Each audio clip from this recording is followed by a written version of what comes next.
പെണ്ണ് കിട്ടാൻ നാട് വിട്ടിട്ട് വിഷമമൊക്കെ തീർന്നു. എനിക്ക് നാട്ടിൽ വേറെ പെണ്ണ് കിട്ടാഞ്ഞിട്ടല്ല ഞാൻ നാട് വിട്ടത്. ഞാൻ ആകെ ഒരൊറ്റ പെങ്കുച്ചിനെ പ്രേമിച്ചിട്ടുള്ളൂ, നിങ്ങളുടെ മോളെ. +2 വരെ പഠിച്ച് നിനക്ക് എൻ്റെ മോളെ കെട്ടിച്ച് തരാം. എൻ്റെ മരുമേണ്ടത്ര ശമ്പളം എന്നറിയാവൂ, 50,000 രൂപ. കുടുംബസമേതം വരണം. എന്തെന്നാ കല്യാണക്കുറിയ? ഹൗസ് വാമിങ്ങാ. കൊച്ചിയിൽ ഒരു 1.5 കോടിക്ക് വീട് സ്ഥലവും മേടിച്ചു. അവസാനം കൊച്ചി വരുമ്പം ലുലുമാൾ കൊണ്ടുവന്ന് കാണിക്കരുത്. 1.5 കോടിക്ക് Lulu Mall വെച്ചേക്കുന്നു.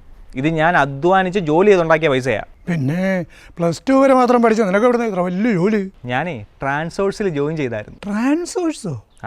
International diploma in hospital administration. ഇന്ത്യയിലും വിദേശത്തും ഒരുപാട് ജോലി സാധ്യത. ട്രെയിനിങ്ങിനോടൊപ്പം തന്നെ ഇൻഡസ്ട്രി സ്കില്ലിംഗ് പ്രോഗ്രാമും. ട്രെയിനിങ്ങിന് ശേഷം റെപ്യൂട്ടഡ് ഹോസ്പിറ്റലുകളിൽ ഗ്യാരണ്ടീഡ് ഇന്റേൺഷിപ്പ് നൽകുന്നു. സയൻസ് ബാക്ക്ഗ്രൗണ്ട് തന്നെ വേണമെന്നില്ല. റീസണബിൾ ഫീയും EMI ആയിട്ട് ഫീ പേ ചെയ്യാനുള്ള സൗകര്യവും. നാഷണൽ സ്കിൽ ഡെവലപ്മെന്റ് കോർപ്പറേഷന്റെ ഫണ്ടഡ് ട്രെയിനിങ് പാർട്ണറാണ് ട്രാൻസോഴ്സ്. പിന്നെ ട്രാൻസോഴ്സിൽ ചേരാനുള്ള ക്വാളിഫിക്കേഷൻ +2 ഡിഗ്രിയോ മതി. അങ്ങനെയാ വീട് സ്ഥലമൊക്കെ ഞാൻ സമ്പാദിച്ചത്.